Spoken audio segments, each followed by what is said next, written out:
ஆண்டவரே இந்த காரியம் இன்னைக்கு நடக்கணும், ஆண்டவரே இந்த காரியம் இன்னும் 2 வாரத்துல நடக்கணும், ஆண்டவரே இந்த காரியம் எனக்கு 1 வருஷத்துல நடக்கணும் அப்படின்னு நீங்க ஆண்டவருக்கு கெடு போட்டு ஜெபிக்கிற வேளையில என்ன நடக்கும் தெரியுமா?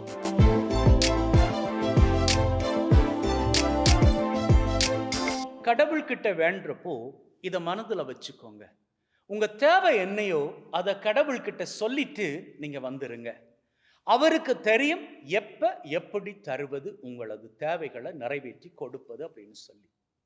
அது விட்டு நீங்க ஆண்டவரே இந்த காரியம் இன்னைக்கு நடக்கணும், ஆண்டவரே இந்த காரியம் இன்னும் 2 வாரத்துல நடக்கணும், ஆண்டவரே இந்த காரியம் எனக்கு 1 வருஷத்துல நடக்கணும் அப்படின்னு நீங்க ஆண்டவருக்கு கெடு போட்டு ஜெபிக்கிற வேளையில என்ன நடக்கும் தெரியுமா?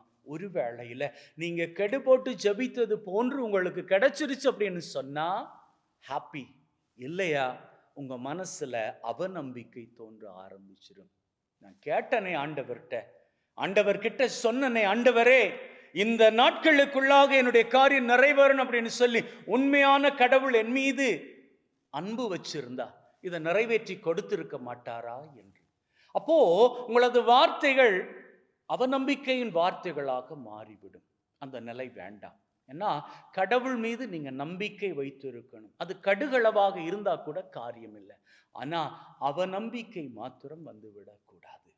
அன்னைக்கு ஒரு சூழ்நிலை, இன்னைக்கு நாம படிச்ச நற்செய்தியில ஒரு சூழ்நிலை என்ன தெரியுமா?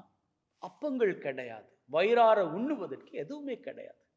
ஆனா அங்க இருந்த குறைவாக இருந்த 7 அப்பங்கள் சில மீன்கள் இவற்றை எடுத்து இயேசு கிறிஸ்து ஆண்டவர் அங்க இருந்த 4000 பேருக்கு பசி அடங்கும் அளவுக்கு பகிர்ந்து கொடுத்தார்.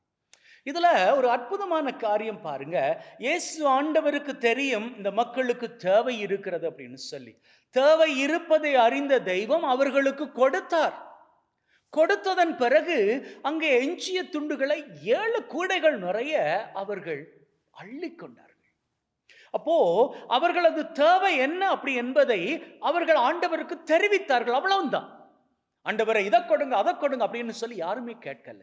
ஆனால் ஆண்டவருக்கு தெரியும் எப்படி கொடுப்பது, எவ்வளவு கொடுப்பது அப்படின்னு சொல்லி. ஆகவே உங்களது தேவைகள் எதுவாக இருந்தாலும் அதை குறித்து ஜெபியுங்கள். ஜெபித்து விட்டு ஆண்டவரது கரத்தில் கொடுத்து விட்டோம். எப்படி 7 அப்பங்களும் கொஞ்சம் மீன்களும் இருந்தனவோ அவற்றை இயேசு ஆண்டவரது கரங்களில் கொடுத்தார்களோ அது போன்று கொடுத்து விடுங்கள். உங்களது தேவைகளை கொடுத்து விடுங்கள்.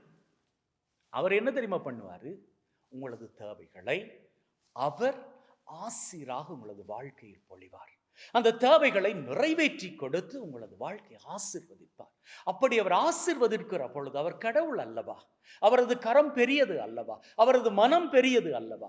அந்த பெரிய கரத்தினால் பெரிய மனதின் மூலமாக தரக்கூடிய ஆசீர்வாதம் உங்களது வாழ்க்கையின் மீது பெரிய ஆசீராக வந்து இறங்க உங்களது வாழ்க்கை இன்றில் இருக்கும் நிலையிலும் பார்க்க மிக மிக உயரமான ஆசீர்வாதங்களின் நிலையை சிகரங்களை உயரங்களாக தொட்டு நிற்கும்.